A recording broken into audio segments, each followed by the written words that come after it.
AD और BC का क्या मतलब है। ये चीज़ हम स्कूल में पढ़ चुके हैं। यहाँ पे बीसी का मतलब होता है बिफोर क्राइस्ट एंड एडी का मतलब होता है एनो डोमिनी।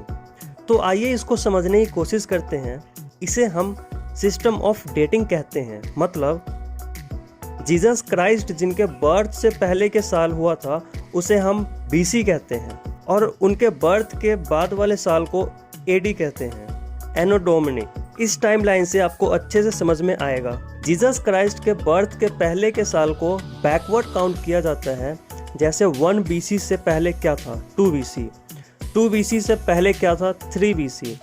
इसी तरह जीसस क्राइस्ट के बर्थ के बाद वाले साल को फॉरवर्ड काउंट किया जाता है। जैसे 1 एडी के बाद 2 एडी आता है, 2 एडी के बाद 3 एडी। वहाँ पे था 1 बीसी से पहले 2 बीसी, यानी 2 बीसी के बाद आएगा 1 बीसी। तो इस तरह समझा जाता है डेटिंग सिस्टम को। तो आइए अब कुछ एग्जाम्पल से समझते हैं। जैसे गौतम बुद्ध का जन्म 563 बीसी में हुआ था और उनकी मृत्यु 483 बीसी में। तो अगर इसे हम नंबर लाइन पे देखें तो यहाँ पे अच्छे से समझ में आएगा। 563 बीसी में उनका जन्म हुआ था और 483 बीसी में उनकी मृत्यु, यानी ये बैकवर्ड काउंट हो रहा है।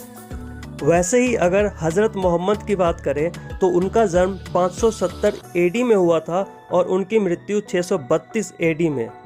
तो अगर नंबर लाइन पे देखें तो यहाँ पे ये फॉरवर्ड काउंट हो रहा है।